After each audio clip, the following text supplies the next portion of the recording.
मैं सोच ही रहा था सही कि अगर ख्वाजा आसिफ साहब की जगह सिफारिश कोई मेरा आप जैसा कोई आम बंदा होता तो फिर तो शायद ये 8 लाख या 1,80,000 तक ही बात जाती।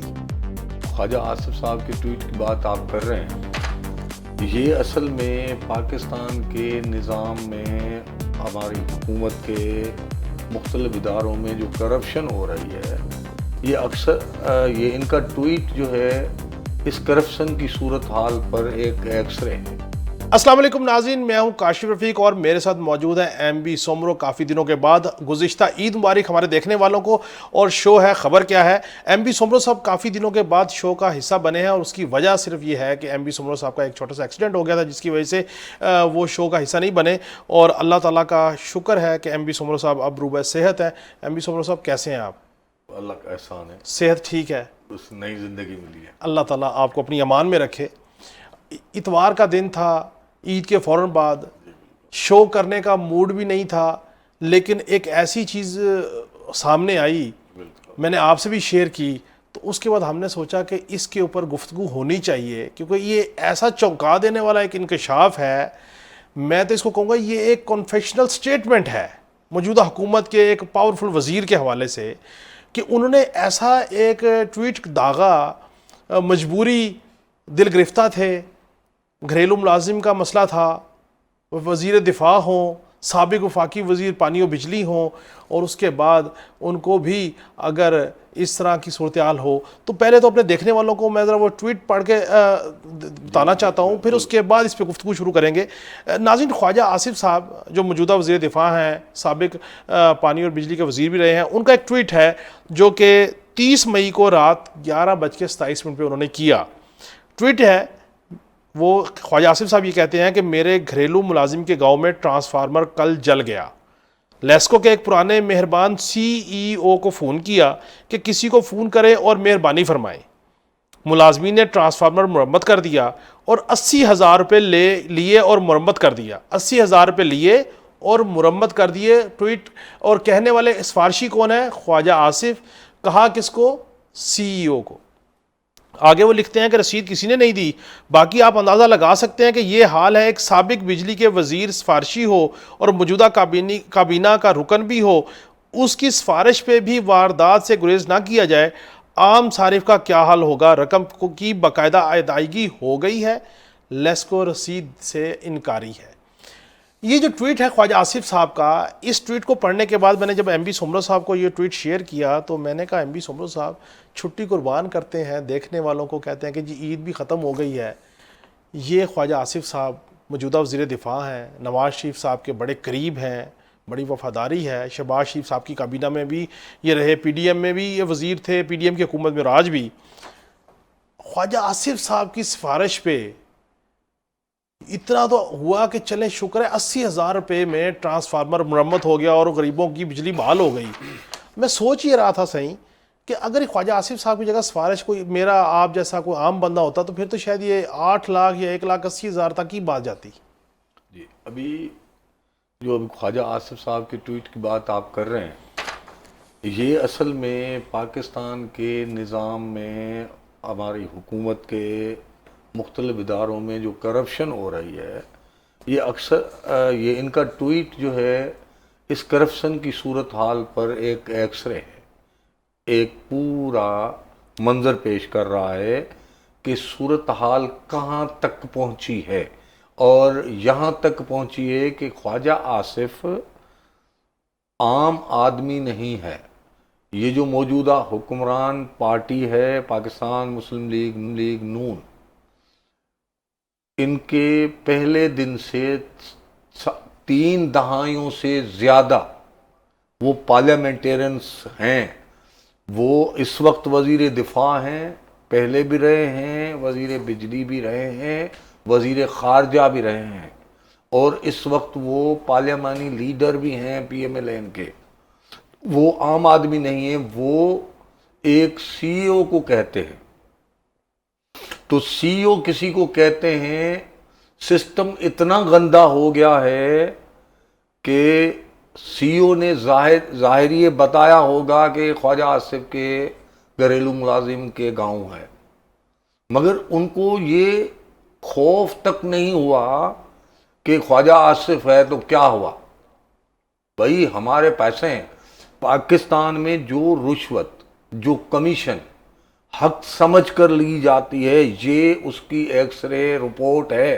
अच्छा मैं सही इसमें ना एक चीज मैं एक और वाक़या बताऊं। जी नहीं, मैं एक चीज ऐड करना चाह रहा हूँ। मैं सोच रहा हूँ कि ख्वाजा आसिफ साहब वज़ीर दिफा घरेलू मुलाजिम है, वो क्या सोचता होगा कि सही वजीर साहब आप इतने ताकतवर हैं कि आपके फोन के बाद मुझे 80,000 रुपये देना पड़ा है, फोन ना होता तो क्या होता। ये ख्वाजा आसिफ की के कहने के बाद भी पैसे लेना, फिर पूरे गांव से चंदा लेकर वो पूरा करना, ख्वाजा साहब ने लिखा है। तो ये असल में ख्वाजा साहब की बेइज्जती थी। और ख्वाजा साहब देखें, इंसान को ज़मीर होता है, वो उनको भी ज़मीर ने मलामत की होगी कि मैं अगर अपने करीबी मुलाजमीन के मसले भी हल नहीं कर पाता और बगैर स्पीड मनी के, जी बगैर सिस्टम इतना गंदा हो गया है, तो उसको ज़मीर ने मलामत की होगी, तब जाके ख्वाजा आसिफ। ये कोई एक दिन का मसला तो नहीं है, ये होता है शब और रोज़ तमाशा मेरे आगे, ये तो रोज़ का मसला है। भाई थाने में जाएं, FIR कटने के बाद फरियादी से पैसे लेते हैं, कहते हैं कि भाई आपके नामजद बंदे को अरेस्ट करने के लिए पैसे चाहिए, पेट्रोल का पैसे नहीं है। आप जाएं, कहीं भी चले जाएं, कोई भी महकमा पैसे लिए बगैर आपका काम नहीं करता। चारों सूबों में कहीं कम कहीं ज़्यादा कोई ठेके हैं, बगैर कमीशन के कोई ठेका नहीं मिलता आपको, कोई काम। मतलब यहाँ तक बातें सुनने में आती हैं कि भाई करोड़ का ठेका है तो 50 लाख कमीशन में चले जाते हैं। तो पाकिस्तान में जो, अच्छा वो जो कमीशन की आप बात करें ना सही जी, वो कमीशन को इस्तेहकाक समझ लिया गया कि हर बंदे ने एक परसेंटेज उसकी तय है, वो परसेंटेज मिलेगी तो फाइल चलेगी, फाइल को पहिए लगेंगे, फाइल साइन होंगे, अदरवाइज फाइल के ऊपर कीड़े निकलेंगे, सर देखें ऑब्जेक्शंस लगेंगे बहुत सारे। लेकिन बहरहाल ख्वाजा आसिफ साहब के ट्वीट ने इतना तो किया कि लेस्को ने हाई लेवल पे एक इंक्वायरी कमेटी बना दी। क्या कमाल है जी। लोगों को देखें, हुकूमतें टैक्स लेती हैं मुल्क का निज़ाम चलाने के लिए, अवाम की सहूलत के लिए, लोगों की सहूलत के लिए। देखें, इस मुल्क में आम आदमी को, शरीफ आदमी को, लॉ ओबीडेंट को लूटने के लिए लोगों को खुला छोड़ दिया गया। मैं छोटा, अभी जो ख्वाजा आसिफ ने जो बात की है ना, ये हमारा नासूर बहुत पुराना है। मैं आपको बताऊं, मैंने पीपल्स पार्टी के दौर में एक बिजली पानी के बहुत ही करीबी, बहुत बड़े अफसर से, उसी मिनिस्ट्री के थे, मैंने ईद पे गांव गया था। मैं नाम भी बता देता हूं, टंडू मस्ती, क्योंकि वहां पे भी पूरा गांव गवाह है, ठीक है। तो मैंने जैसे पहुंचा, मैं ईद की रात पहुंचा था, एक दिन पहले पहुंचा था। तो मैंने उनको कहा कि यार मैं पहुंचा हूं तो मेरे गांव में बिजली नहीं है। वो कह रहे हैं कि 1.25 महीने से ये ट्रांसफ़र जला हुआ है, ट्रांसफार्मर वो बन नहीं रहा, तो अगर मेहरबानी हो सकती है तो करें। तो उन्होंने मिनिस्टर साहब से फ़ोन करवाई, तो ईद की रात हमारे पास आए, हमसे भी पैसे लिए गए। अच्छा, तो वो मुझे जब गांव वालों ने बताया कि आपकी मेहरबानी, मगर इतने पैसे वो खर्ची ले गए, हाँ, तो मैंने उसको बताया कि मैंने कहा यार ये क्या मतलब, ये पैसे क्यों ले गए। तो उसने मिनिस्टर को जब बताया, तो वो जो पैसे लेने वाले लोग हैं वो ईद के दिन आके माफ़ी लेने के लिए बैठ गए। ये नासूर हमारे पास पुराना है। और मैं एक बात बताऊं, एक गांव है खैरपुर डिस्ट्रिक्ट का, वहां पे 4 साल भले किसी भी गांव के बंदे को मस्जिद में खड़ा करके आप करें या बिजली वालों को खड़ा करें, 4 साल वहां पे बिजली नहीं आई है, नहीं आई। नहीं। ये खैरपुर, ये नवाब वसान साहब वाला इलाका है। ये अभी नफीसा शाह का वो हल्का है। ओके। बिजली नहीं आई, बिल हर महीने आते रहे। अच्छा जी, 4 महीने जी। और जो थाना है और 1-2 बड़े जो बासर लोग हैं, वो मुझे कह रहे थे कि उनको 110 करके, वो 110, मैंने कहा कि ये क्या होता है, क्योंकि हम तो टेक्निकल लोग ने, वो कह रहे थे कि वो 11,000 से कोई बिजली जला सकते हैं, वो उन्होंने 110 करके दिया। अभी कल की बात कर रहा हूं मैं आपको, कल भी खैरपुर डिस्ट्रिक्ट में 51 सेंट गर्मी पद था।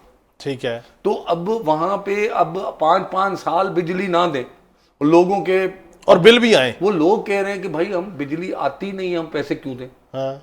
अब वो पैसे नहीं देते, वो उनको डिफॉल्टर कर दिया है, उस डिस्ट्रिक्ट को डिफॉल्ट कर दिया, उस फीडर को डिफॉल्ट कर दिया। अब इतने बड़े मसले हैं। अभी मैं और बताऊं, अभी मैं आपको पता है कि एक्सीडेंट हुआ था, तो पूरे जो भी मेरे रिश्तेदार हैं, बहनें हैं, सारी वो कह रहे थे आएंगे।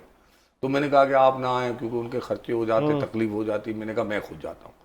तो मैं अभी ईद पे गया हूँ, फिर वापस भी आया हूँ। अभी ईद से बाद में 22 रुपये कम हुए हैं पेट्रोल। इससे पहले 6 रुपये कम हुए थे।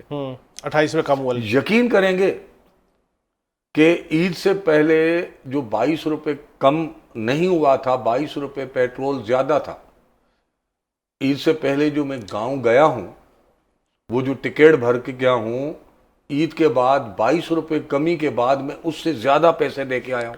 यानी कि ईद में जब आप गए हैं उस वक्त जो किराया था जी, उस वक्त 6 रुपये, ईदी 6 रुपये की दी थी प्राइम मिनिस्टर साहब ने ना जी। अच्छा, फिर अब 22 रुपये जब लीटर कम हुआ जी, आज जब वापिस आए तो किराया उससे ज्यादा था। मैं किराया ज्यादा दे के आया हूं।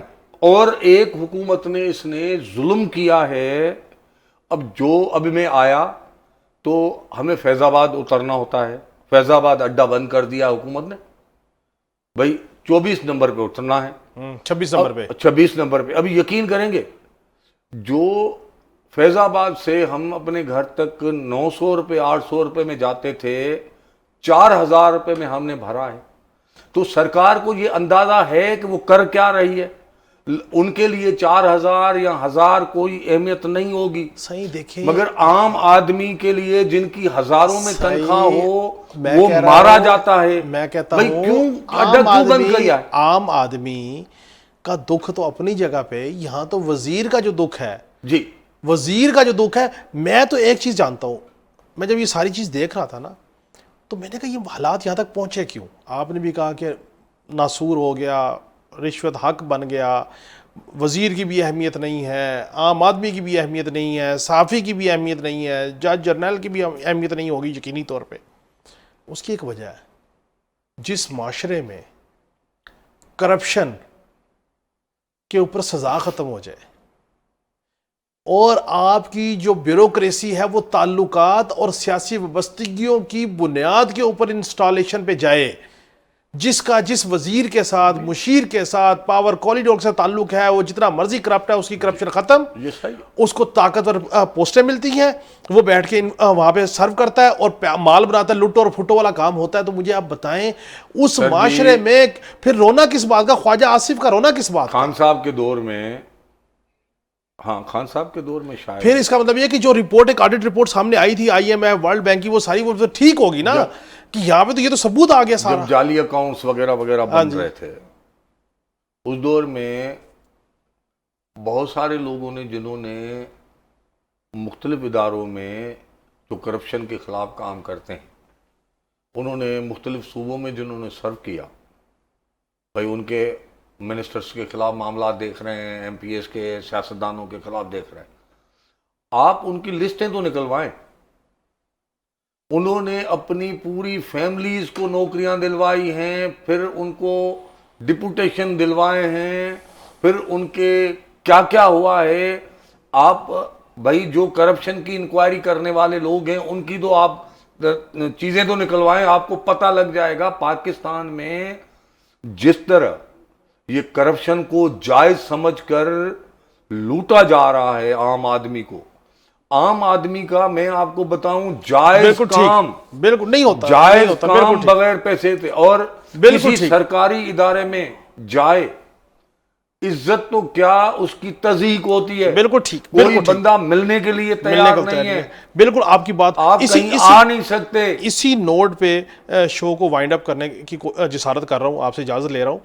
हमारा इस शो करने का मकसद ये था कि ये चीज़ जो ख्वाजा आसिफ साहब का ट्वीट है, ये ख्वाजा आसिफ साहब का ट्वीट नहीं है, ये शहबाज शरीफ की 4 साला हुकूमत के खिलाफ आप बात करो, एक चार्जशीट का पहला नुक्ता है। मैं एक बात मैं इस पे जो लोग इस ख्वाजा आसिफ साहब के ट्वीट के बाद जो पॉलिटिकल नून लीग में इख्तलाफात की भी लोग बहुत सारे बात कर रहे हैं, मैं वो बात कर सकता था। नून और शीन का अब दोबारा बात हो रहा है, मगर इसी मैंने ये बात इसलिए नहीं की, ये करप्शन का जो मामला जिसकी ख्वाजा आसिफ साहब ने निशानदेही की है, ये बाकी चीजों से बहुत बड़ा है। ये नून और शीन, ये आईनी तरमीम, ये बजट, इसके ऊपर कल के शो में गुफ्तगू करेंगे, खुल के गुफ्तगू करेंगे। आज चूँकि मैं चाहता हूँ कि ये एक जो ख्वाजा आसिफ साहब का एक ट्वीट है, इसके ऊपर ही हमें रहना चाहिए। नाज़रीन, 4 साल शहबाज शरीफ साहब की हुकूमत रही, अभी भी चल रही है। ख्वाजा आसिफ साहब वज़ीर दिफा हैं। अगर उनके सिफारिश पे 80,000 रुपये पे ट्रांसफार्मर लग सकता है, मामला ट्रांसफार्मर का या 80,000 का नहीं है। ये वजाहत कर दें कि 4 साल बीडीएम को, पीडीएम की हुकूमत मिला के ना जी, पीडीएम की हुकूमत मिला के। और मामला ये नहीं है, मामला ये है कि आम आवाम का क्या हाल होगा, ये करप्शन कैसे ख़त्म होगी। आप IMF से पैसा मांग रहे हैं, आप महंगाई की तरफ जा रहे हैं, सूद के मामले में इन्वॉल्व हो रहे हैं, बैंकों से पैसा ले रहे हैं, बॉन्ड्स लेके आ रहे हैं, आप करप्शन को क्यों नहीं रोक रहे? करप्शन को कौन रोकेगा? करप्शन के ऊपर सजाएं कब होना शुरू होंगी? ये इस सवालिया निशान के ऊपर मैं आज का प्रोग्राम वाइंड अप करता हूं। कल फिर मुलाकात होगी। अल्लाह हाफिज़।